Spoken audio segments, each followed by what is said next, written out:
Bismillahirrahmanirrahim. Assalamualaikum warahmatullahi wabarakatuh.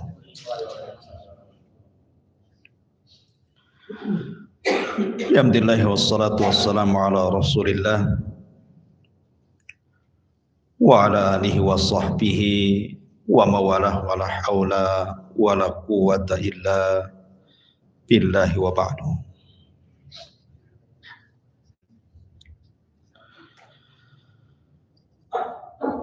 Alhamdulillah, di malam hari ini kita bisa duduk kembali untuk berthalabul ilmi, dan kita masih menceritakan tentang sejarah Nabi sallallahu alaihi wasallam, di mana malam ini kita akan mengkisahkan tentang perang terakhir yang pernah dipimpin Nabi sallallahu alaihi wasallam. Artinya sejarah Nabi sallallahu alaihi wasallam yang sudah kita kupas dari awal, dari kelahiran Rasul sallallahu alaihi wasallam sampai perang terakhir ini, menunjukkan tinggal sedikit lagi pembahasan dari perang ini ke wafatnya Nabi sallallahu alaihi wasallam. Perang ini disebut dalam sejarah dengan perang Tabuk. Dan perang Tabuk ini lawannya bukan orang-orang musyrik Arab. Karena seluruh orang-orang musyrik Arab semua sudah masuk Islam. Ketika terjadi perang Hunain yang sebelumnya kemudian terjadi Fathu Mekah, maka Mekah sudah dikuasai kaum muslimin dan kabilah-kabilah besar sudah tunduk, dan sebagian besar, kalau tidak kita katakan secara keseluruhan, semua sudah masuk Islam. Sehingga tidak ada hijrah lagi, karena Mekah sudah dikuasai kaum muslimin dan Rasul menempatkan gubernur di Mekah. Juga bukan melawan orang-orang Yahudi, karena orang-orang Yahudi sudah kalah.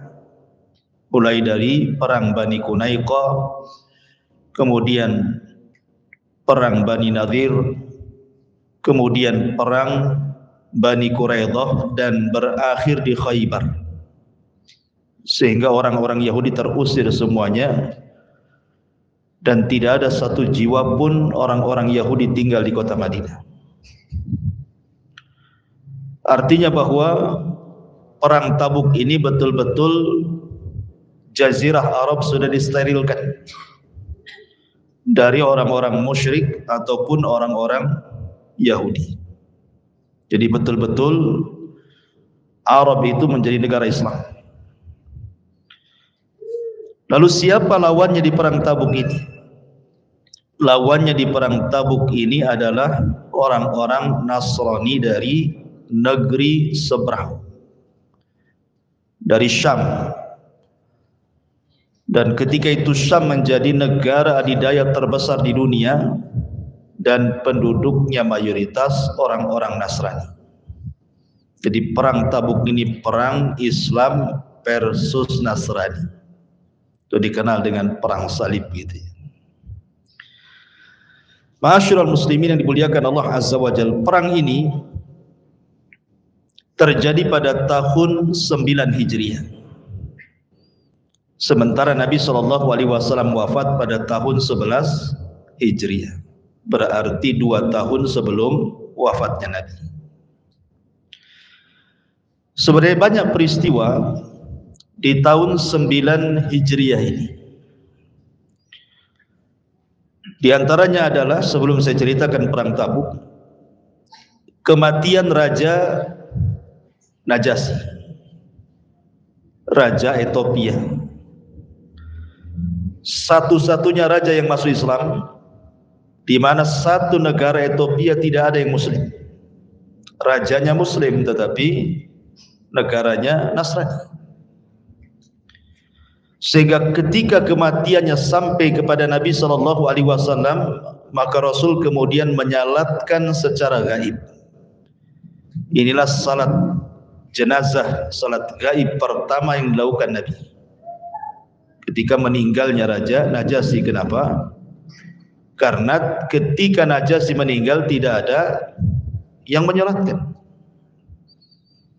Jadi ingat, Najasyi itu istilah Raja Ethiopia, namanya Ashama ibn Afjuh. Ashama ini ketika meninggal tidak ada yang menyolatkan. Maka Nabi SAW kemudian menyolat gaibkan. Dari sini ada ulama yang berpendapat dan berpandangan seperti Syekh Nasiruddin Al-Albani dan murid-muridnya, mengatakan bahwa salat gaib itu hanya dilakukan bagi jenazah yang belum disolatkan.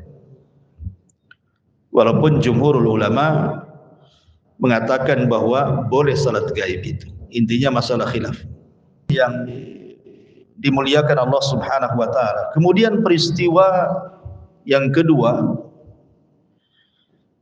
terjadi kematian tokoh munafik Madinah. Siapa? Abdullah ibn Ubay ibn Salul. Ini pun terjadi di tahun ke-9 Hijriah. Nabi SAW sempat menyalatkan dan Umar menarik agar jangan sampai disalatkan, karena dia adalah musuh Allah dan Rasulnya. Tetapi ketika Rasul hendak mendoakan, turun ayat, la taqum fihi abada, tidak boleh mendoakan orang munafik selamanya. Karena orang munafik itu hakikatnya orang kafir, cuman berpura-pura masuk Islam. Jadi tidak ada beda munafik dengan kafir. Maksudnya munafik keyakinan, bukan munafik amal ya. Kalau munafik amal tidak kafir, seperti orang yang ngomong berdusta, orang yang dititipi amanah khianat, itu namanya munafik amal. Tapi munafik keyakinan itu artinya yang menyembunyikan kekufuran sementara zahirnya menampakkan keislaman. Itulah Abdullah ibn Ubay ibn Salul, tokoh munafik Madinah, meninggal pada tahun ke-9 Hijriah. Kemudian pada tahun yang sama juga terjadi perajaman kepada seorang wanita Ghamidiyah. Jadi ada seorang wanita sedang hamil datang kepada Nabi SAW. Kemudian wanita ini mengatakan, ya Rasulullah, zanaitu fatahirni. Rasul, aku sudah berzina, tolong bersihkan. Maksudnya rajam aku, karena dia sudah menikah kemudian berzina. Tapi Rasul itu mengajarkan rahmat. Agama kita agama rahmat, ajaran kita ajaran rahmat, dan Rasul kita juga Rasul yang diutus membawa rahmat. Sehingga Rasul tidak langsung merajamnya, walaupun pengakuan itu sekuat-kuat dalil, karena tidak perlu saksi kan. Orang ngaku kan nggak perlu saksi, apa yang mau disaksikan? Ngaku sendiri orangnya. Saksi itu bagi yang nggak ngaku, maka didatangkan saksi. Tapi Rasul mengatakan, jangan-jangan kau hanya peluk-peluk saja, kau cium-cium saja, kau nggak berzina pulang kamu. Tapi wanita ini mendesak. Akhirnya kemudian mengakui bahwa dia telah hamil dari hasil perzinahan. Kata Nabi SAW, kalau begitu lahirkan dulu anak. Maksud Rasul itu disuruh pulang dan melahirkan anak, jangan datang lagi, cukup bertobat di rumah saja. Tapi wanita ini ngotot, memang betul-betul ingin bertobat setelah dilahirkan. Wa alihi wasallam. Banyak lalat nih, tempel di sini berubah pula nih. Jadi Nabi SAW kemudian menyuruh wanita ini pulang dan jangan pernah kembali. Tapi setelah melahirkan datang lagi dia membawa anaknya dan mengatakan, Rasul, ya anakku sudah lahir, masih ingatkan aku adalah wanita yang berzina, fatahirni, bersihkan aku. Tapi Rasul mengatakan tidak bisa, susui dulu selama 2 tahun. Maksudnya pulang, susui, jangan datang lagi, suruh bertobat gitu ya. Habis disusui, rupanya datang lagi. Setelah 2 tahun sempurna datang kepada Rasul karena kegigihannya ingin bertobat. Akhirnya wanita Ghamidiyah pun dirajam oleh Rasul dan para sahabatnya. Ketika dirajam, ada yang mencaci maki wanita ini. Maka Nabi SAW melarang, tidak boleh. Sesungguhnya wanita ini sudah bertobat yang kalau dibagikan tobatnya kepada 70 penduduk Madinah itu mencukupi mereka. Lah kejadian perajaman kepada wanita Ghamidiyah juga terjadi di tahun ke-9 Hijriah. Tapi yang ingin saya kisahkan adalah perang Tabuk. Inilah perang terjadi di tahun ke-9 Hijriah. Ma'asyiral muslimin yang dimuliakan Allah Azza wa Jalla, apa penyebabnya sehingga terjadi perang Tabuk? Kemudian bagaimana sikap para sahabat? Karena lawannya ini kelas kakap, kelas berat. Romawi lawannya, negara didaya kala itu, yang secara kekayaan, kemudian persenjataan, kemudian pasukan terkuat di dunia kala itu. Ini lawannya berat. Bagaimana sikap para sahabat? Kemudian juga apa yang dilakukan orang-orang munafik untuk menggembosi peperangan ini? Kemudian bagaimana para sahabat Nabi SAW mempersiapkan peperangan ini bersama Rasul sampai mengalami kemenangan dan banyak peristiwa selama perjalanan. Tentu ini kisah yang lama yang sedikit kita akan coba mengulas walaupun tidak secara detail, tetapi poin-poin besarnya kita tahu tentang perang Tabuk. Ma'asyiral muslimin yang dimuliakan Allah Azza wa Jalla, sebenarnya gesekan Islam dengan orang Nasrani di zaman Nabi itu sudah pernah terjadi, kontak fisik itu. Ketika kita bercerita tentang perang Mu'tah. Karena perang Mu'tah itu adalah gesekan kaum muslimin dengan orang-orang Nasrani. Kenapa?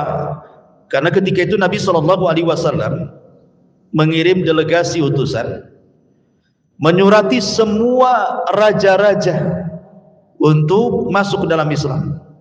Menyurati Persia, Romawi, Ethiopia, dan raja-raja besar lainnya disurati, diajak masuk Islam. Lah salah satunya adalah Nabi SAW mengutus seorang sahabat namanya Al-Haris ibn Umar Al-Azdi. Diutuslah untuk mengirim surat, dititipkan ke Malik Basrah, Gubernur Basrah yang ketika itu adalah bawahan dari Romawi, namanya Syarahbil ibn Amr.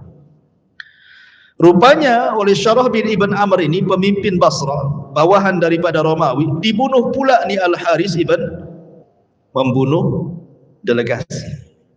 Itu aturan. Kalau sampai dibunuh itu sama ngajak perang kan? Delegasi itu tidak boleh dibunuh. Sampai sekarang aturan delegasi tidak boleh dibunuh. Maka siapa yang membunuh delegasi itu namanya menghilangkan perang. Makanya kemudian terjadilah gesekan pertama bersama orang-orang Nasrani di perang Mu'tah, sehingga gugurlah para syuhada dari pemimpin-pemimpin Islam. Di antaranya kita kenal Abdullah ibn Rawahah gugur di situ, Zaid gugur di situ, ya, Ja'far gugur di situ. Dan akhirnya peperangan ini kemudian dipegang oleh Khalid ibn Walid. Walaupun kemudian tidak menang, tetapi mampu memukul mundur, dan Khalid pun pulang ke kota Madinah. Sampai satu kota Madinah melempari Khalid dengan debu dan mengatakan, kalian orang-orang yang lari dari peperangan, kenapa kalian tidak mati saja dalam peperangan, gitu bahasanya.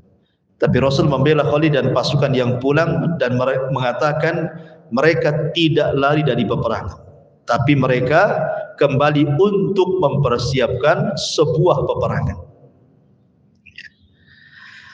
Taib, itu perang Mu'tah. Jadi gesekannya sudah ada tuh di Mu'tah. Lah perang Tabuk ini, ma'asyiral muslimin yang dimuliakan Allah Azza wa Jalla, sebabnya bermacam-macam. Ada yang mengatakan di antara sebabnya adalah karena memang Allah Subhanahu wa taala berfirman di dalam Al-Qur'anul Karim, Surah At-Taubah ayat 123. Di mana Allah Subhanahu wa taala mengatakan, ya ayyuhalladzina amanu qatilul ladzina yalunakum minal kuffar wa la yajidu fikum ghildatan wa'lamu annallaha ma'al muttaqin. Wahai orang-orang yang beriman, perangilah orang-orang kafir yang di sekitar kalian, dan hendaklah mereka merasakan sikap keras darimu, dan ketahuilah bahwa Allah beserta orang-orang yang bertakwa. Maka ayat ini turun kepada Nabi SAW seolah-olah mengisyaratkan untuk perang melawan orang-orang Syam, orang Romawi, karena Jazirah Arab sudah masuk Islam semua, ya kan? Maka Nabi SAW memilih Romawi yang paling dekat dengan Islam, karena sama-sama diturunkan kitab. Mereka Nasrani, kita Islam, sama-sama diturunkan kitab, diutus pada mereka Nabi, diajak Islam, ya, maksudnya diajak masuk Islam dulu. Kalau mereka masuk Islam, alhamdulillah. Kalau tidak, mereka harus bayar jizyah upeti. Kalau tidak, baru perang, kan begitu. Sebagaimana Allah Subhanahu wa taala juga mengatakan dalam surah At-Taubah ayat 29. Allah mengatakan, qatilul ladzina la yu'minuna billahi wala bil yaumil akhir wala yuharrimuna ma harramallahu wa rasuluhu wala yadinuna dinal haqqi minal ladzina utul kitab hatta yu'tul jizyata ayyadi wa hum shaghir. Perangilah orang-orang yang tidak beriman kepada Allah dan hari akhir, mereka yang tidak mengharamkan apa yang telah diharamkan Allah dan Rasul-Nya, mereka yang tidak beragama dengan agama yang benar yang datang dari Allah, yaitu orang-orang yang telah diberikan kitab sehingga mereka membayar jizyah pajak dengan patuh sementara mereka dalam keadaan tunduk kepada orang-orang yang beriman. Ini satu versi bahwa memang perang Tabuk ini adalah suruhan dari Allah Subhanahu wa taala. Tapi sebab yang lainnya ada yang mengatakan tidak. Ini sebenarnya kekecewaan orang-orang Romawi. Karena bagaimana coba? Orang-orang yang dianggap remeh oleh orang-orang Romawi, orang-orang Arab yang tidak punya ketangkasan perang, dan mereka juga tidak dikenal di dunia, ketika perang Mu'tah kok bisa dipukul mundur dengan pasukan yang sangat sedikit oleh Khalid ibn Walid. Sehingga ketika itu penasaranlah ini orang-orang Romawi ini, Herakles ini, sehingga ingin mencoba lagi dan mengerahkan pasukan yang jauh lebih besar lagi. Sampai 4.000 pasukan dikumpulkan, termasuk digabungkan orang-orang Arab Nasrani seperti kabilah Judam, kabilah Ghassan, ya, itu juga digabungkan, dan kabilah-kabilah yang lain dari Arab yang beragama Nasrani digabungkan dengan tentara Romawi, sehingga jumlahnya sampai 40.000 orang. Tentara yang banyak, 40.000 orang kala itu, ikhwan. Mengumpulkan tentara sebanyak itu, apalagi dengan persenjataan yang kuat, logistik yang kuat, dan strategis perang yang memang terkenal. Romawi kala itu adalah negara adidaya, negara kuat, kan itu. Sehingga kemudian Nabi SAW sempat berpikir tentang kedatangan tentara ini, karena masalahnya datang kabar kepada Nabi SAW tentang berkumpulnya orang-orang Romawi dengan pasukan besar 40.000 dengan melibatkan kabilah Arab Nasrani dari Laham dan juga Judam dan Ghassan dan yang lainnya, bahwa mereka sudah sampai di tempat namanya Balqa. Balqa ini perbatasan Arab dengan Syam, artinya sudah dekat, ya. Rasul dapat informasi itu. Jadi Rasul mengatakan, apakah harus tetap tinggal di Madinah menunggu serangan, kemudian Rasul dan para sahabat bertahan, ataukah kemudian Rasul harus menyerang dulu sebelum mereka menyerang? Akhirnya diputuskan Rasul harus menyerang dulu. Kenapa? Kalau sampai bertahan di kota Madinah bahaya, karena nanti yang akan jadi korban bukan tentara saja, ada anak-anak, ada perempuan, ada orang sakit, ada orang wanita, dan begitu seterusnya. Jadi dengan berbagai pertimbangan, akhirnya Nabi SAW pun mempersiapkan pasukan, dan tidak boleh satu pun kecuali harus ikut. Ya, Rasul menekan betul dalam perang Tabuk ini, Tidak boleh ada yang tidak ikut, harus ikut semua. Betul-betul Rasul mempersiapkan pasukan. Dan biasa Rasul itu kalau mau perang, kebiasaan Rasul biasanya tauriyah. Pamannya tujuannya ke Batu Besar. Nanti di perjalanan itu pura-pura nanya mana jalan ke Bengkok, gitu ya. Mana jalan ke Batu Haji, padahal tujuannya ke Batu Besar, gitu ya. Itu kebiasaan Rasul kalau perang itu begitu biasanya, tauriyah. Tetapi dalam perang Tabuk ini tidak ada tauriyah. Nabi SAW betul-betul mengumumkan kepada seluruh manusia, kita menghadap orang-orang Romawi dan bertempur di Tabuk. Jadi betul-betul dilakukan, karena ini bukan perang main-main masalahnya. Ini perang besar. Masalahnya ikhwan, di Madinah sendiri itu didahului sebelumnya adalah musim paceklik yang panjang, sehingga mereka tidak dapat penghasilan dari kurma-kurma mereka yang biasa mereka hasilkan. Lah ketika kemudian terjadi perang Tabuk, pula hilang paceklik, kemudian mulai subur, kemudian kurma pula lagi ranum-ranumnya dan siap dipetik. Itu kan waktu-waktunya senang gitu ya. Bukan waktu-waktu perang ini, waktu-waktunya ke kebun, lesehan gitu ya, makan kurma gitu. Diajak perang pula. Baru selesai menghadapi paceklik, diajak perang lagi. Sehingga dari sinilah terpecah manusia. Nanti saya ceritakan siapa-siapa orang yang tidak ikut perang. Ada beberapa kelompok. Ya. Kemudian yang kedua, karena memang Nabi SAW sangat berhajat kepada tentara yang banyak, karena memang yang dihadapi juga tentara kuat dan banyak. Sementara perjalanan Madinah ke Tabuk itu cukup jauh, tidak bisa kemudian ditempuh dengan jalan kaki, harus pakai kendaraan, minimal unta dan kuda balap. Sehingga kalau tidak punya kendaraan tidak bisa mereka jalan, belum sampai dah mati di jalan, ya kan? Kemudian juga banyak orang-orang miskin pengen terlibat, pengen ikut, tapi tidak punya senjata, tidak punya apa yang bisa mereka nafkahkan untuk peperangan ini.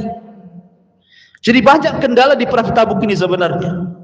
Kalau bukan karena Allah Subhanahu wa taala, tentu tidak akan dimenangkan perang ini. Tapi semua karena izin Allah Subhanahu wa taala, makanya Allah menangkan perang Tabuk ini.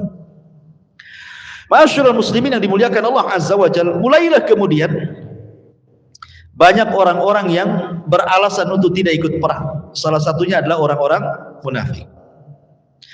Dalam perang Tabuk ini, ikhwatu fiddin muliakan Allah Azza wa Jalla, ada 6 kelompok yang tidak terlibat. Jadi ada 6 kelompok tidak terlibat dalam perang Tabuk. Yang pertama orang-orang munafik.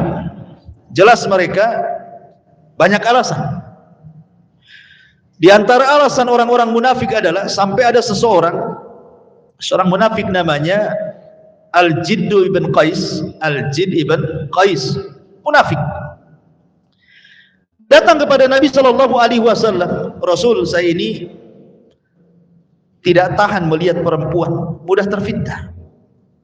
Sementara perempuan-perempuan Bani Asfar, maksudnya perempuan Bani Asfar itu perempuan orang-orang Syam, perempuan orang Romawi itu cantik-cantik. Kalau seandainya saya melihat perempuan-perempuan atau gadis-gadis Bani Asfar di Tabuk sana, terfitnah saya. Sebaiknya izinkan untuk tidak ikut perang. Alasan ngeles, ya kan? Akhirnya Nabi SAW mengizinkan untuk tidak ikut perang. Tetapi Allah turunkan ayat surah At-Taubah 49. Wa minhum man yaqulu dzanli wa la taftini ala fil fitnati saqatu wa inna jahannama la muhitatun bil kafirin. Di antara mereka orang-orang munafik itu ada yang berkata, berilah saya keizinan untuk tidak berperang wahai Rasul, dan janganlah kamu menjadikan saya terjerumus kepada fitnah, katanya. Maksud fitnah di sini kalau nengok perempuan cantik tak tahan gitu ya. Maka Allah jawab, ketahuilah bahwa mereka telah terjerumus ke dalam fitnah. Dengan ngomong itu sendiri mereka sudah terfitnah. Dengan tidak ikut perang itu mereka sudah terfitnah itu. Dan sesungguhnya Jahannam itu benar-benar meliputi orang-orang kafir. Kemudian di antara munafik juga, sebagian munafik dan munafik yang lainnya menggembos itu dan mengatakan ini musim panas, Tabuk jauh, kita harus melewati lembah dan padang pasir, belum sampai kita sudah mati kehausan, sebaiknya tidak usah ikut perang. Itu digembosi kawan-kawan itu. Makanya kemudian Allah Subhanahu wa taala turunkan juga ayat kepada mereka. Allah Subhanahu wa taala berfirman, "Farihal mukhallafuna bimaq'adihim khilafa Rasulillah wa karihu an yujahidu bi amwalihim wa anfusihim fi sabilillah wa qalu la tanfiru fil har. Qul naru jahannam asyaddu harra law kanu yafqahun." Orang-orang yang ditinggalkan, artinya tidak ikut perang itu dari orang-orang munafik. Mereka merasa gembira dengan tinggalnya mereka di belakang Rasul, tidak ikut perang, dan mereka tidak suka berjihad dengan harta dan jiwa mereka di jalan Allah. Sebagian mereka mengatakan, janganlah kamu berangkat perang, ini musim panas. Maka Allah katakan ya Muhammad, api neraka jahanam jauh lebih panas dibandingkan panasnya matahari. Diingatkan, kalau kalian mengatakan jangan pergi perang, ini musim panas, ingat jahanam lebih panas lagi gitu. Itu jawaban antum tuh. Pamannya siang-siang ada daurah, ayo kita pergi daurah. Panas, jahanam lebih panas. Gitu ya. Diajak kebaikan kok bilang panas. Bilang gitu, neraka lebih panas lagi. Milih mana? Panas matahari atau jahanam?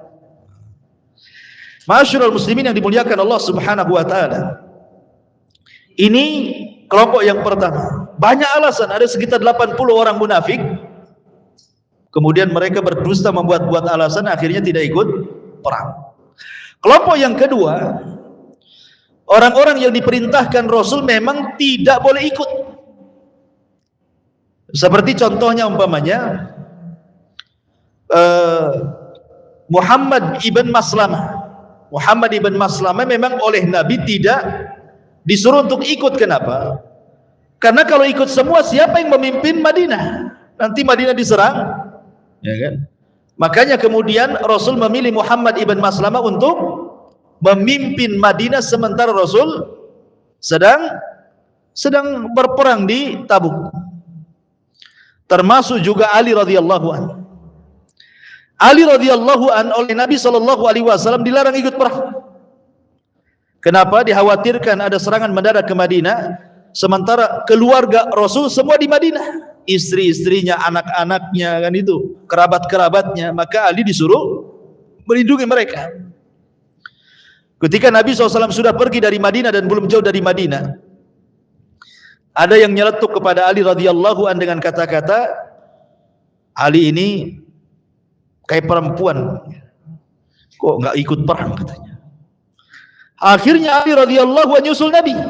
Nggak enak dengan ucapan orang tuh. Datang dia kepada Nabi Rasul, apakah engkau akan meninggalkan aku bersama anak-anak dan perempuan? Tidak bisalah. Aku kan bukan orang yang punya uzur. Aku bukan orang sakit, aku bukan perempuan, aku bukan anak-anak. Kau juga tidak memilih aku memimpin Madinah. Loh, kenapa kau suruh aku tidak ikut? Katanya. Kata Nabi SAW di hadapan para sahabat, ya Ali, amma tardo an takuna minni bimanzilati Harun min Musa.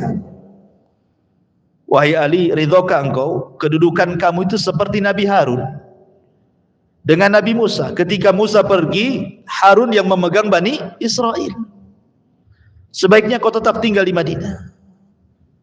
Akhirnya kemudian setelah Rasul ngomong begitu di hadapan para sahabat, otomatis kan tidak akan jadi fitnah lagi bagi Ali kan? Tidak ada orang yang ngomel lagi kan? Maka Ali akhirnya kemudian balik lagi ke kota Madinah. Jadi kelompok yang kedua itu memang oleh Nabi disuruh jangan pergi, karena memang ditugaskan tugas gitu ya. Kemudian kelompok yang ketiga, orang-orang yang punya uzur. Memang mereka tidak bisa perang, pincang, buta kan itu ya, sakit parah, ya tidak mungkin perang. Perjalanan jauh, panas, berjam-jam lewat bukit dan padang pasir, cemana diikutkan orang-orang kayak gini. Sementara satu unta saja gantian 18 orang. Satu unta itu gantian 18 orang. Makanya kan kendaraannya kan memang terbatas, sementara yang ikut itu 30.000 orang. Jadi setiap 18 orang satu unta gantian. Coba bayangkan susahnya menuju Tabuk itu. Makanya kemudian orang-orang yang memiliki uzur tidak disarankan pergi. Dan Allah Subhanahu wa taala firmankan, "Laisa 'alad du'afa wala 'alal marda wala 'alal ladzina la yajiduna ma yunfiquna harajun idza nasahu lillahi wa rasulihi ma 'alal muhsinina min sabil wallahu ghafurur rahim." Tidak ada dosa karena tidak pergi perang atas orang-orang lemah, orang-orang yang sakit dan orang-orang yang tidak memperoleh apa yang akan mereka infakkan apabila mereka berlaku ikhlas kepada Allah dan Rasulnya. Tidak ada alasan apapun untuk menyalahkan orang-orang yang berbuat baik, dan Allah Maha Pengampun lagi Maha Penyayang. Ini kelompok yang ketiga. Memang orang-orang yang memiliki a'dzar, uzur, ya tidak layak perang lah kan itu. Kemudian yang keempat, orang-orang miskin. Ya, orang-orang miskin mereka sudah nawarkan diri mau perang. Ya Rasulullah, angkut saya, bawa saya, gitu ya. Masalahnya kendaraan terbatas, saya katakan tadi 18 orang satu unta kan gitu. Sementara mereka juga tidak punya pedang, tidak punya apa-apa, mau perang pakai apa kan itu ya. Makanya kemudian orang-orang ini oleh Nabi SAW ketika mereka mengatakan, angkut kami wahai Rasul, kata Rasul, tidak bisa, sudah nggak ada lagi, ini aja kekurangan, sebaiknya kalian pulang saja, doakan kami. Maka mereka pun kemudian kembali ke rumahnya dalam kondisi menangis, sedih, tidak bisa ikut perang. Dan Allah gambarkan, wala 'alal ladzina idza ma atauka litahmilahum qulta la ajidu ma ahmilukum alaihi tawallaw wa ayunuhum tafidu minad dam'i hazanan alla yajidu ma yunfiqun.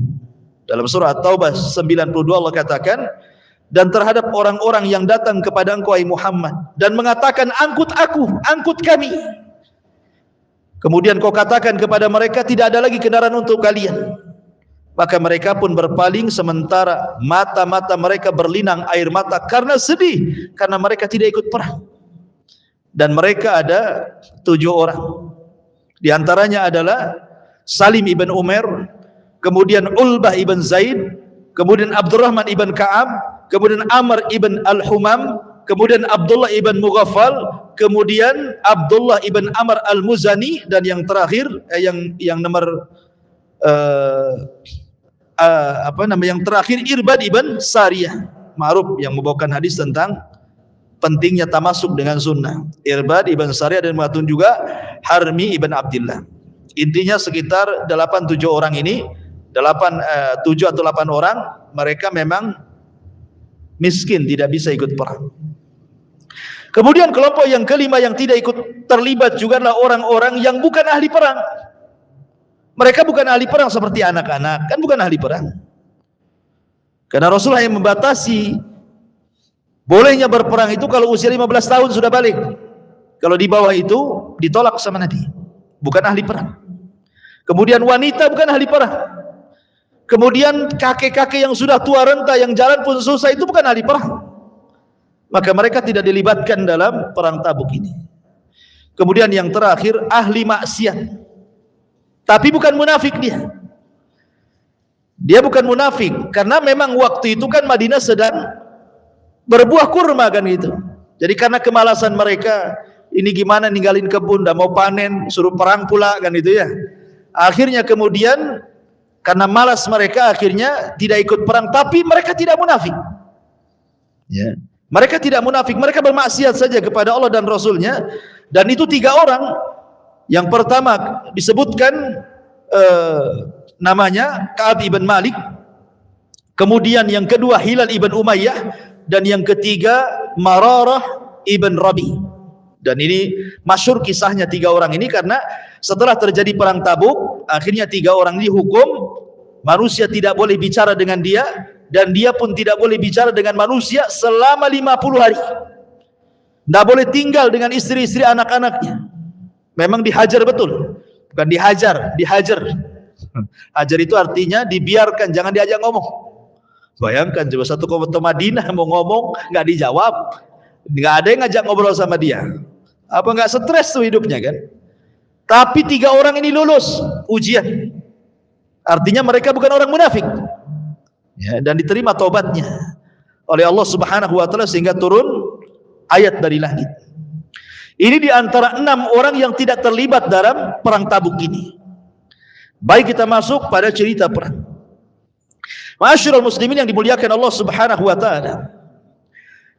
Ketika Nabi sallallahu alaihi wasallam mendapatkan kabar bahwa di Balqa itu sudah berkumpul 40.000 orang-orang Romawi dan juga orang-orang Nasrani dari kabilah-kabilah Arab bergabung dengan mereka.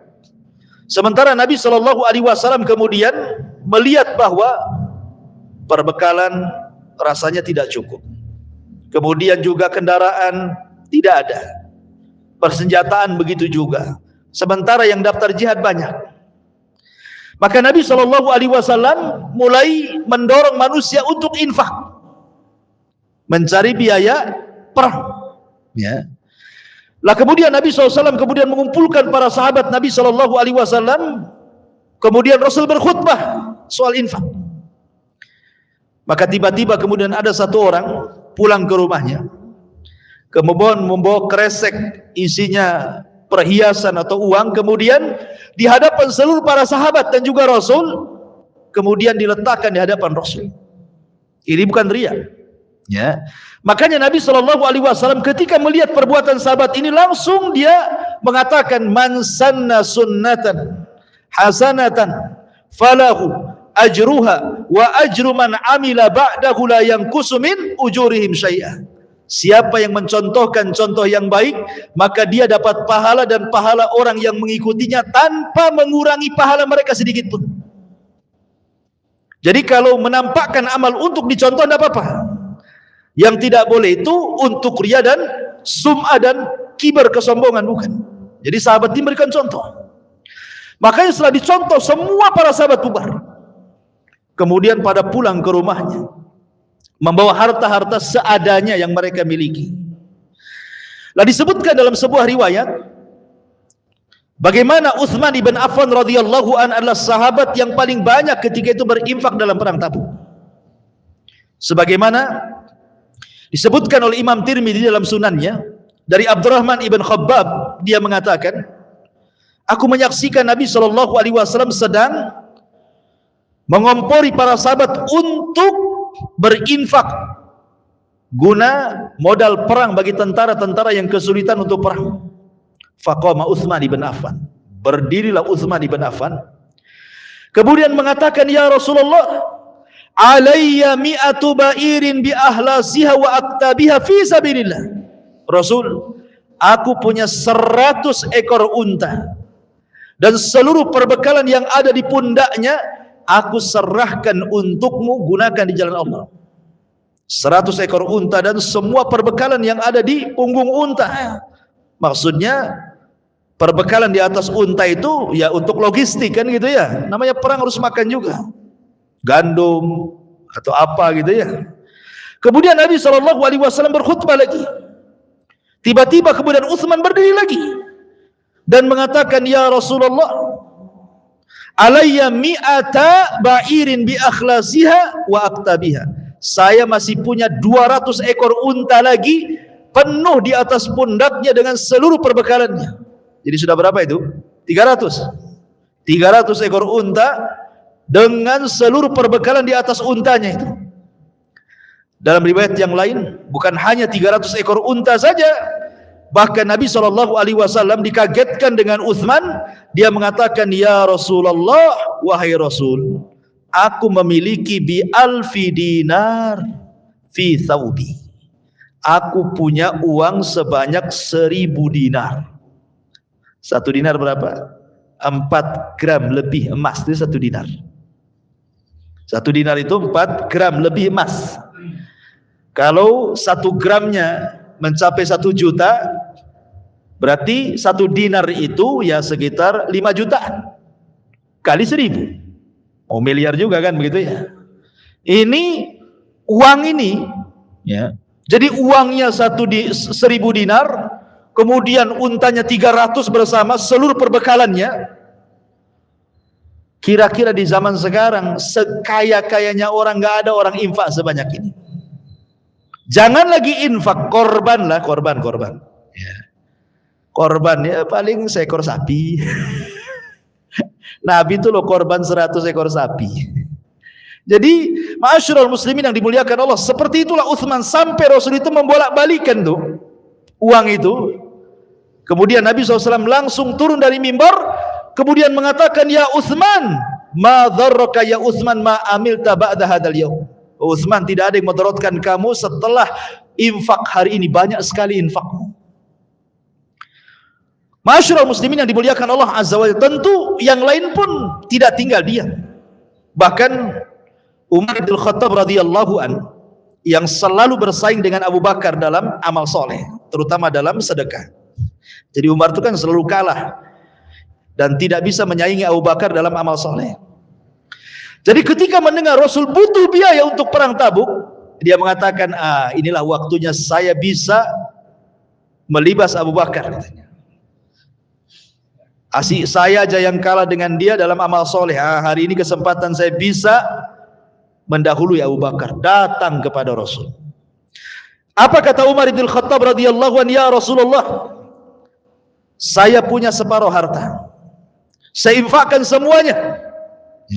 Kemudian Nabi SAW mengatakan, ma abqaita li ahlika ya Umar, kau infakkan separuh harta itu, bagaimana kondisi keluargamu? Kata Umar, kan masih ada separuh, katanya. Setelah Umar menginfakkan separuh harta, selang beberapa waktu Abu Bakar datang. Kemudian mengatakan, ya Rasulullah, aku infakkan semua hartaku. Ini separuh, ini semua hartaku aku infakkan untukmu. Kata Rasulullah, ya Abu Bakar, wa ma abqaita li ahlik. Lalu apa yang kau tinggalkan untuk keluargamu? Mungkin bagi Abu Bakar bahasa ini sederhana, biasa. Bagi kita luar biasa. Apa kata Abu Bakar? Ya Rasulullah, aku tinggalkan seluruh anak istriku kepada Allah dan Rasulnya. Tawakal. Kan itu ya. Coba ada orang yang menginfakkan semua harta? Enggak ada. Jangan lagi semua harta diinfakkan. Anggaplah orang kaya punya 2 rumah, tiba-tiba diinfakkan 1 rumah. Kata istrinya, gila kau suamiku, katanya. Suaminya digila-gila. Yang infak dibilang gila, gimana yang gila, apa sebutannya? Ya. Ma'asyiral muslimin yang dimuliakan Allah Azza wa Jalla. Artinya di sini bahwa lihat bagaimana semangat para sahabat. Setelah itu datang Abdurrahman bin Auf menginfakkan banyak hartanya. Datang Talha ibn Ubaidillah menginfakkan, sampai kepada ada orang-orang yang miskin yang malu-malu menginfakkan karena tidak punya uang, membawa gandum separuh sok. 1 sok itu 4 gini. Berarti kalau separuh 2 gini nih, 2 ciduk saja nih. Ya. Malu-malu dia datang mau 2 ciduk gandum itu. Akhirnya dicibir orang-orang munafik dan mengatakan, innallaha la ghani an sadaqati hadza. Allah itu maha kaya, ngapain kau sedekah kau sikit? Enggak perlu, Allah maha kaya, katanya. Digembosi sama orang munafik. Tapi kalau orang kaya ngasih harta banyak, kata orang munafik itu sedang ria. Itulah orang munafik. Jadi kalau orang kaya infak dibilang ria, kalau orang miskin infak dibilang Allah lebih kaya. Enggak usah, katanya. Si munafik itu. Karena memang munafik itu setan dari kalangan manusia. Ya, kalau setan dari kalangan jin ya jelas. Ya, dia akan membisikkan di telinga orang yang infak sebagaimana Allah berfirman, ya'idukumul faqra wa ya'murukum bil fahsya. Jangan infak, nanti kau fakir, nanti kau miskin. Untuk yang lain saja, kan gitu ya. Kau kan belum punya kulkas, beli kulkas. Yang gitu. Jadi setan itu begitu bisik-bisiknya. Ma'asyiral muslimin yang dimuliakan Allah Azza wa Jalla, termasuk juga ada yang sama sekali tidak punya apa-apa. Jangan lagi cerita uang, cerita kendaraan, cerita senjata, cerita gandum. Tidak punya apa-apa, tapi pengen infak. Namanya siapa? Namanya Ulbah ibn Zaid. Ulbah ibn Zaid. Ini infaknya luar biasa. Dikisahkan oleh Wathilah ibn Asqa radhiyallahu anhu. Jadi ketika perang Tabuk, ini Ulbah ibn Zaid ini sahabat Nabi SAW, tidak ada yang bisa diinfakkan karena memang enggak punya harta sama sekali.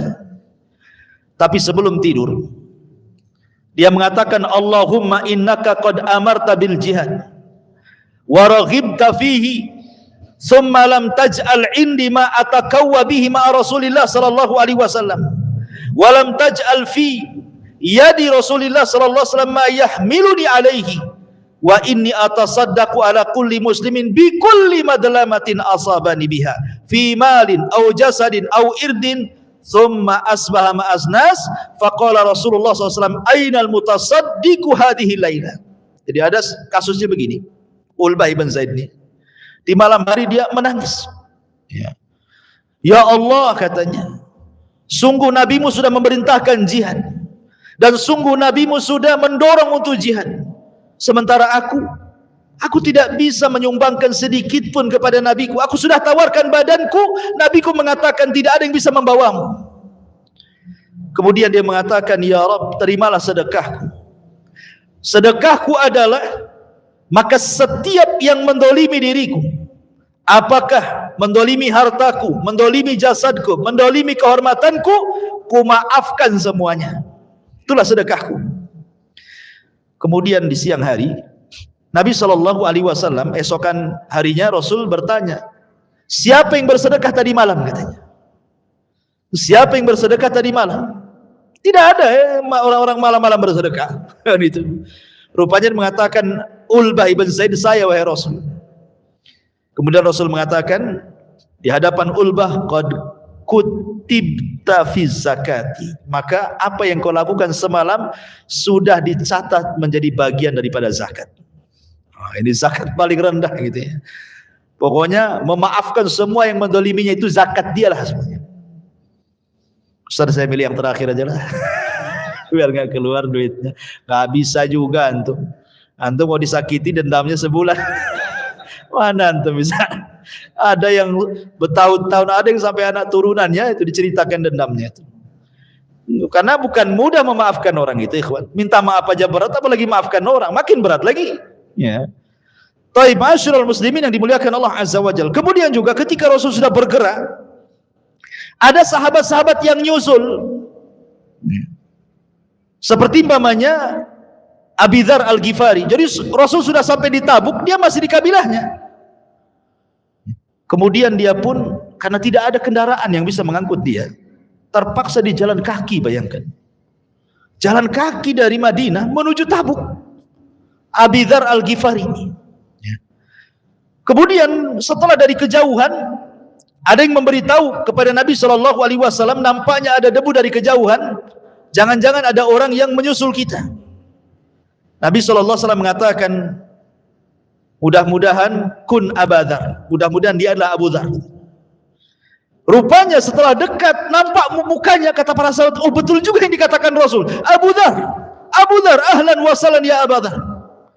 Kemudian Nabi SAW mengatakan, rahimallahu Abu Dzarrin, yamshi wahdahu wa yamutu wahdahu wa yub'atsu wahdahu. Semoga Allah merahmati engkau wahai Abi Dzar, kau berjalan sendiri, kau akan mati sendiri, kau akan dibangkitkan sendiri.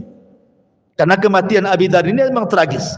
Ya, jadi Abi Dzar ini ketika sudah tua, dia pun kemudian menyendiri di sebuah tempat namanya Rabdah, di tengah padang pasir, pakai kemah gitu saja. Dia menyendiri di situ. Kemudian akhirnya dia pun sakit. Dia berwasiat kepada anak dan istrinya dan mengatakan, idza mittu faghsilani wa kaffannani wa wada'ani ala tariq fa awwalu rabbin yamurruna bikum faqula hadza Abu Dzar. Kata Abu Dzar, kalau aku mati, tolong kalian berdua mandikan aku, tolong kalian berdua kafani aku, sebelum kau kuburkan letakkan jenazahku di jalan, katanya. Maka siapapun yang pertama kali melewati tempat itu kemudian bertanya, ini jenazahnya siapa? Katakan, ini jenazahnya Abu Dzar. Rupanya orang yang pertama kali lewat di situ adalah sahabat Abdullah ibn Mas'ud radhiyallahu anhu. Kemudian mengatakan, ma hadza? Ada apa ini? Jenazah siapa kalian letakkan di jalan ini? Maka anaknya mengatakan, Abu Dzar ya Abdullah ibn Mas'ud, dia adalah Abu Dzar. Langsung kaget dan turun. Kemudian dia mengatakan, rahimallahu Abu Dzar, yamshi wahdah wa yamutu wahdah wa yub'atsu wahdah. Semoga Allah merahmati engkau wahai Abu Dzar, persis yang dikatakan Nabi. Engkau berjalan sendiri dalam perang Tabuk, engkau mati sendiri di tengah padang pasir, dan engkau akan dibangkitkan sendiri pada hari kiamat. Subhanallah, Abi Dzar Al-Ghifari radhiyallahu anhu. Dulunya mantan perampok, tapi kemudian masuk Islam dan menjadi sahabat mulia. Ya. Ma'asyiral muslimin yang dimuliakan Allah Azza wa Jalla, termasuk juga Abu Khaisamah dan juga Umar ibn Wahab, itu orang-orang yang telah datang dan menyusul Rasul ke Tabuk dan akhirnya kemudian mereka sampai di Tabuk. Ma'asyiral muslimin yang dimuliakan Allah Azza wa Jalla, sedikit kita akan jelaskan mauqif orang-orang munafik. Bagaimana mereka menggembosi peperangan ini. Pertama, mereka berusaha untuk istihza, mengolok-olok Rasul dan orang-orang yang beriman. Ketika para sahabat Nabi sedang berkumpul, ini sepulangnya dari Tabuk. Kemudian orang-orang munafik berkumpul. Begitulah arwah itu junudun mujannadah. Arwah itu akan bergabung dengan seragamnya. Angkatan laut ya angkatan laut gitu, angkatan darat gitu ya. Ya, nggak mungkin pula satpam gabung dengan angkatan darat, kan beda ya satpam dengan satpam kan itu ya. Walaupun seragamnya sama dengan polisi, ya tetap aja kan satpam dan di polisi ini. Begitu roh, sesuai dengan seragamnya. Kalau dia orang baik, pasti cari kawan orang baik. Kalau dia orang jahat perampok, pasti cari kawan perampok juga kan, diajak kerja sama kan gitu. Itulah ruh itu akan cenderung kepada seragam dia. Dia orang baik atau orang buruk. Orang munafik tidak mungkin kumpul dengan sahabat. Sahabat pula tidak kumpul dengan orang munafik. Masalahnya di zaman Rasul kan tidak dibedakan, dan tidak bisa dibedakan mana sahabat mana munafik. Karena Rasul tidak tahu mana satu munafik. Rasul tidak tahu yang gaib. Ya. Rasul itu tahu munafik setelah ada wahyu. Memberitahu si fulan munafik, si fulan munafik, si fulan munafik. Itu pun dirahasiakan oleh Nabi. Yang mengetahui tentang nama-nama munafik itu cuma satu sahabat, namanya Hudzaifah ibnul Yaman. Hudzaifah sini, kau catat semua orang-orang munafik ini. Jadi Hudzaifah itu sampai dijuluki di tengah para sahabat sirun Nabi, pemegang rahasia Nabi. Tidak ada satupun sahabat yang tahu. Abu Bakar tidak tahu, Umar tidak tahu, Ali tidak tahu. Padahal itu orang-orang dekat Nabi ya, Utsman dan yang lainnya. Semua keluarga Nabi tidak ada yang tahu. Yang tahu hanya Nabi dengan Hudzaifah. Sampai Umar bin Khattab datang kepada Hudzaifah. Hudzaifah, asamani Nabi SAW ani munafik. Ada nggak di catatanmu aku munafik? Katanya. Kata Hudzaifah, nggak bisa. Rasul sudah memberitahu jangan dikasih tahu orang. Tolonglah Hudzaifah. Tolong katanya kan. Nggak dia. Akhirnya Hudzaifah mengatakan, baik, hanya kau saja yang kau jawab. Selainnya tidak akan ku jawab. Kemudian dia mengatakan, tidak ada. Kata Umar, alhamdulillah, aku bukan orang munafik. Ya, takut para sahabat itu kan. Ya, sampai nanyakan langsung kepada Hudzaifah, jangan lagi Umar bin Khattab yang maksa untuk dibongkar isi catatan itu. Ada namanya sahabat yang dibesarkan malaikat. Siapa namanya? Handolah. Kenapa Handolah itu sahabat yang dibesarkan malaikat? Karena ketika dia junub habis hubungan dengan istri, dia tidak sempat mandi junub, keburu berangkat perang, mati syahid. Maka ruhnya dibesarkan malaikat. Maka ini disebut Handolah ghasilul malaika. Handolah sahabat yang dibesarkan malaikat. Handolah ini bercerita kepada Abu Bakar. Abu Bakar, saya ini kalau hadir di majelis Nabi, Nabi kok cerita surga neraka, kok ayat surga neraka itu ada di pelupuk mataku nih. Tapi kalau aku kemudian pulang ke keluargaku, ke bisnisku, rasa-rasanya surga neraka itu hanya mimpi saja, hanya cerita saja. Hilang tuh kalau sudah sampai di keluarga dan pekerjaanku. Apa saya munafik? Maka Abu Bakar mengatakan, apa yang kau rasakan sama juga yang aku rasakan. Kalau gitu kita tanya sama Nabi, apakah sifat seperti ini munafik? Ya kayak antum nih, kalau lagi ngaji khusyuk kan itu. Oh. Tapi kalau udah keluar dari pintu saja udah cerita lain tuh. Kan itu seperti itulah kan itu. Jadi Abu Bakar ini datang kepada Rasul. Rasul, kami ini kalau bermajlis dengan kamu, kau cerita sorga, kayaknya sorga ada di mata. Kau cerita neraka, kayaknya neraka ada di mata. Tapi kalau kami pulang sibuk dengan bisnis dan keluarga, hilanglah cerita-cerita itu. Apa kami berdua munafik, wahai Rasul? Kemudian Rasul mengatakan, tidak. Walakin ya Handalah sa'atan sa'ah. Tidak, wahai Handalah, tetapi ingat. Kalau engkau ingin tetap tidak disebut munafik, sa'atan sa'atan. Satu waktu hadirlah kau di majelis taklim, satu waktu kau bekerja. Ya. Jadi jangan full bekerja terus, tidak pernah hadir di majelis taklim gitu.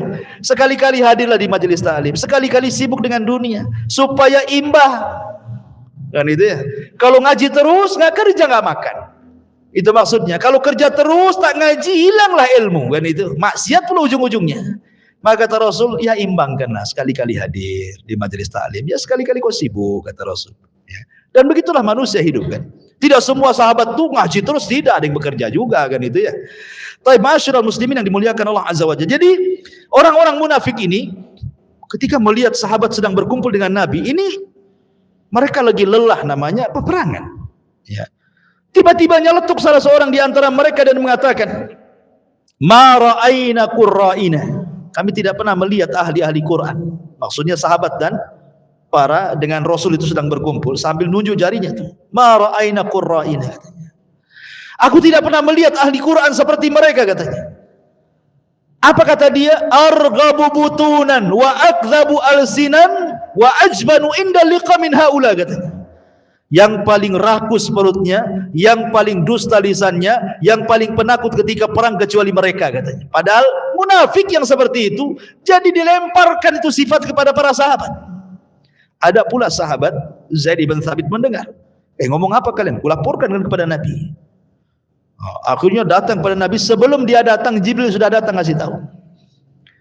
Kemudian Nabi SAW marah karena ini penghinaan. Maka Rasul naik ke atas unta meninggalkan mereka, ketahuan belang mereka, mereka mengejar Rasul sambil memegang pelana kudanya Rasul dan mengatakan, Rasul innama kunna nakhudhu wa nal'ab.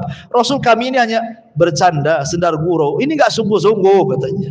Tapi Rasul mengatakan dengan membawakan ayat Al-Quran, Qul abillahi wa ayatihi wa rasulihi kuntum tastahzi'un la ta'tadiru qad kafartum ba'da imanikum. Apakah dengan Allah, dengan Rasul dan ayat-ayatnya kalian berani mengolok-olok? Tidak ada uzur kepada kalian. Kalian sudah kufur setelah keimanan kalian. Lihat di zaman Rasul.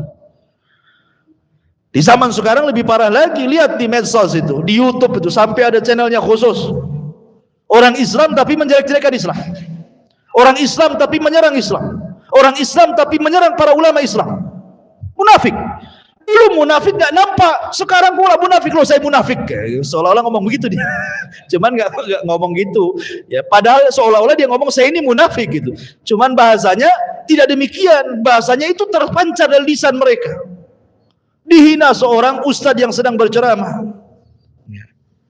Ma'asyiral muslimin, sedikit-sedikit dibilang kadal gurun itu apa itu?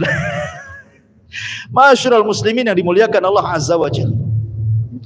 Baik, kembali bahwa ini mauqif pertama istihza. Yang kedua, muhawalatu ikhtiyalin Nabi, berusaha untuk membunuh Nabi.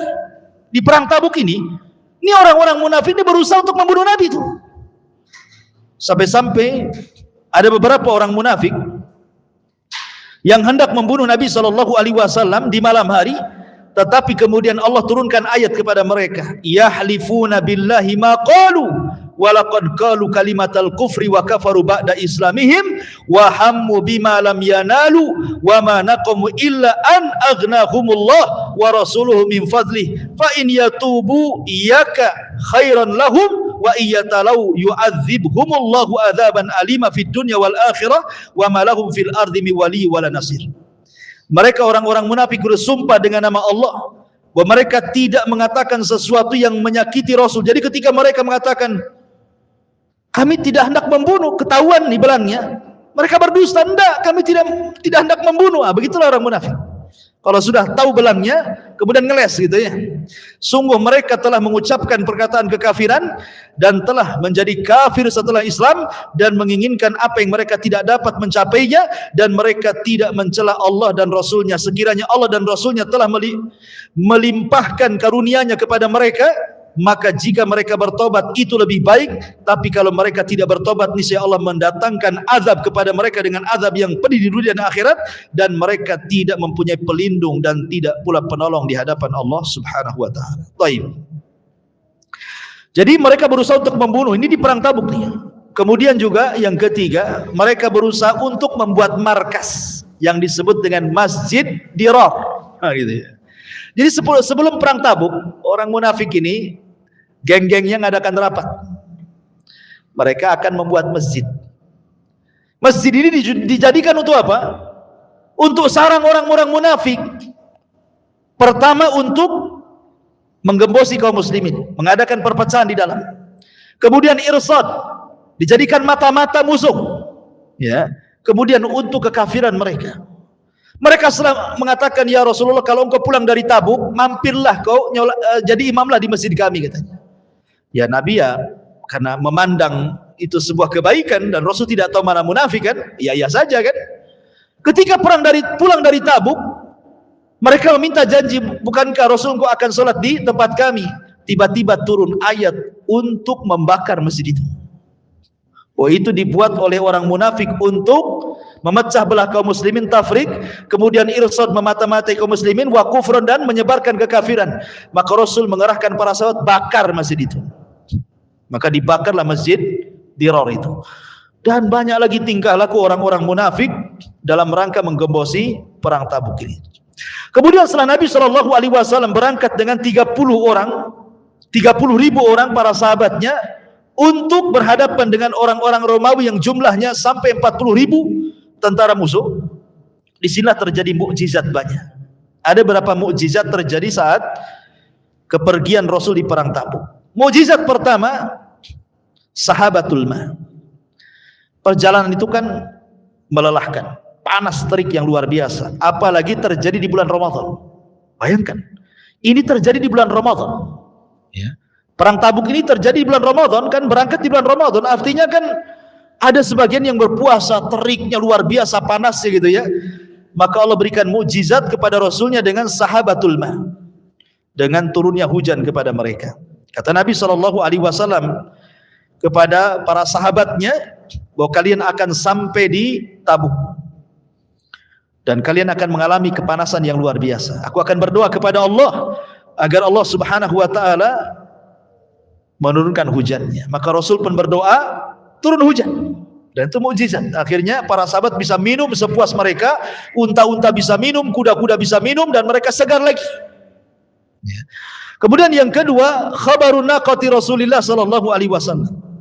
Kabar unta Nabi sallallahu alaihi wasallam.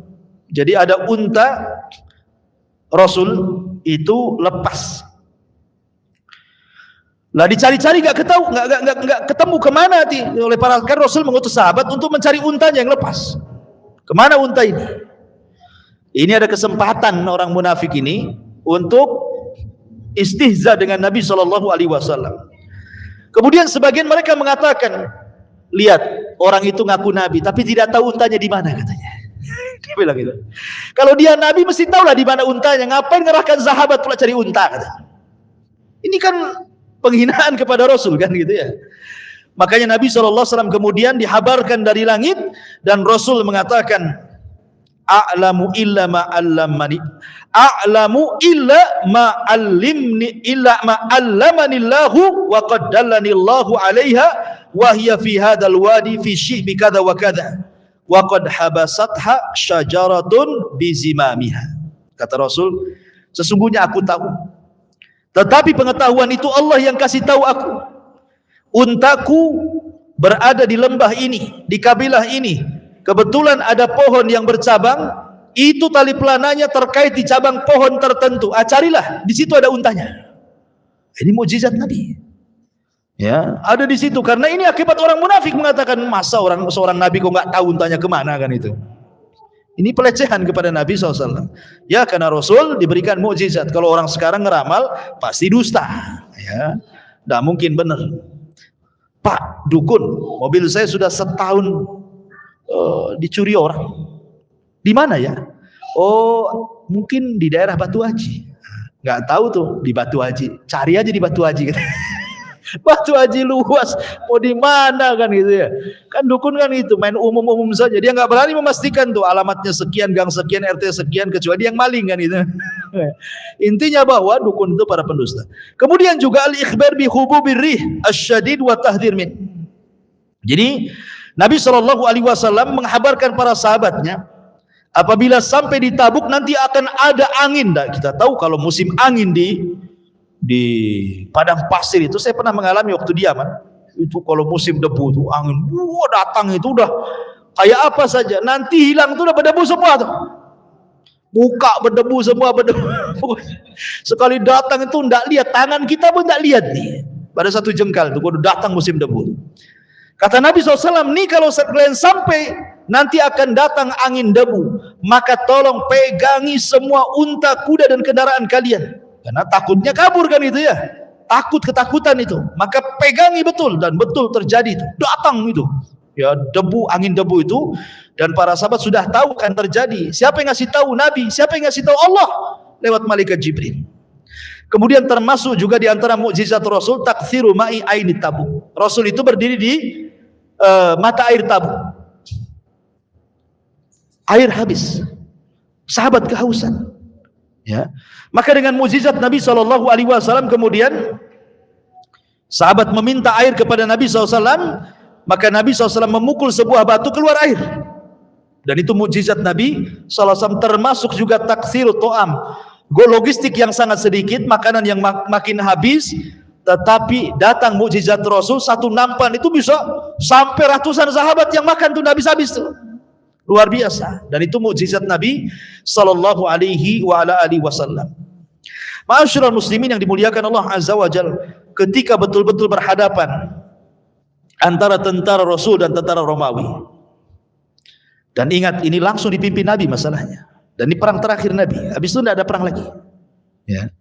Habis itu ya peristiwa-peristiwa kecil saja sampai wafatnya Nabi sallallahu alaihi wasallam.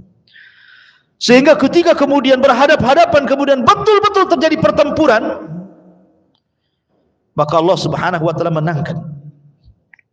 Padahal jumlah kaum muslimin 30.000 melawan 40.000 kan itu. Beda 1.000. Beda 10.000.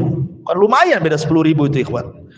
Tetapi sekali lagi dalam peperangan Islam dalam sejarah itu, kam min fi'atin qalilatin ghalabat fi'atan katsiratan biidznillah. Berapa banyak kelompok kecil bisa mengalahkan kelompok yang banyak.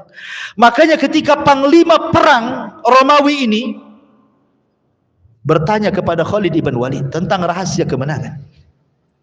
Kemudian Raja Herakli itu ketika itu menuduh, jangan-jangan orang Arab menyerang Romawi itu karena mereka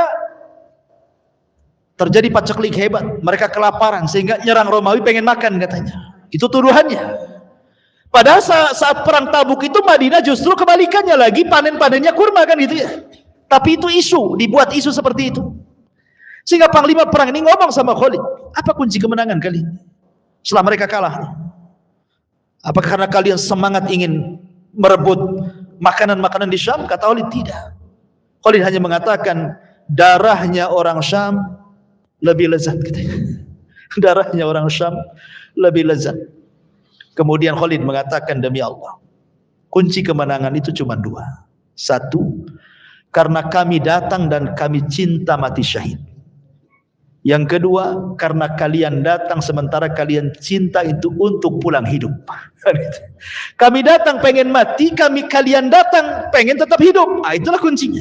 Kata Khalid bin Walid, nahnu nuhibbul maut kama tuhibbul haya. Karena kami cinta kematian sebagaimana kalian cinta kehidupan. Itu kunci kemenangan kami. Sampai dalam perang Mu'tah, Khalid itu serbannya jatuh. Kemudian untuk ngambil serbannya itu sampai harus menghadapi banyak musuh. Sampai sahabat mengatakan, ya Khalid, kau ini perang untuk serban, kau untuk Allah katanya. Kata Khalid, tidak, di serban itu ada rambut Nabi. Saya takut rambut itu dihinakan oleh orang-orang kafir itu. Karena jasad Rasul itu boleh untuk ditabaruki, boleh kita bertabaruk dengan jasad Rasul. Makanya Rasul kalau dicukur itu rebutan pada ngambil rambut bekas cukurannya. Kalau berwudu mau perang ambil bekas wudunya. Kalau meludah ditangkap ludahnya kemudian dibaluri di badannya. Kalau Rasul ngomong tidak ada yang berani melihat Nabi. Itu Rasul boleh. Apakah selain Rasul boleh? Ya, pemain saya meludah ditangkap sama antum. Kemudian dioles ke wajah itu apa? Obat jerawat Ustaz. Mana bisa. Yang ada langsung hitam wajahnya. Ya. Jadi ma'asyiral muslimin yang dimuliakan Allah Azza wa Jalla. Jadi Khalid bin Walid tabaruk dengan rambutnya Nabi. Ya. Intinya bahwa setelah kemudian para sahabat Nabi SAW dapat kemenangan, maka dengan kekalahan Romawi dari Islam, Maka di sini nampak kuah daulah Islamiyah, nampak kekuatan daulah Islamiyah. Tidak bisa dianggap remeh. Ya, tidak bisa dianggap remeh. Yang kedua, tauhidul jaziratil Arab. Di sini ada penyatuan jazirah Arab menjadi Islam semuanya. Kan takut mau kufur. Romawi aja kalah, kok macam-macam pula kabilah kecil. Akhirnya makin bersatulah kabilah Arab ini. Dengan setelah perang Tabuk ini kan, kemudian juga hilangnya wibawa negara-negara adidaya. Dengan menangnya ini kan hilang wibawanya. Makanya di zaman Umar bin Khattab radhiyallahu an, sebelumnya di zaman Abu Bakar juga sudah mulai memerangi Romawi kan. Terjadi perang lagi tuh. Ya, di zaman Abu Bakar. Kemudian di zaman Umar, sampai akhirnya Imperium Romawi bahkan Persia jatuh ke tangan kaum muslimin. Masyarul muslimin yang dimuliakan Allah Azza wa Jalla, itulah diantara secara singkat dari perang Tabuk. Kalau kita kisahkan secara rinci memang panjang kisahnya, tapi poin-poin pentingnya sudah kita dapati.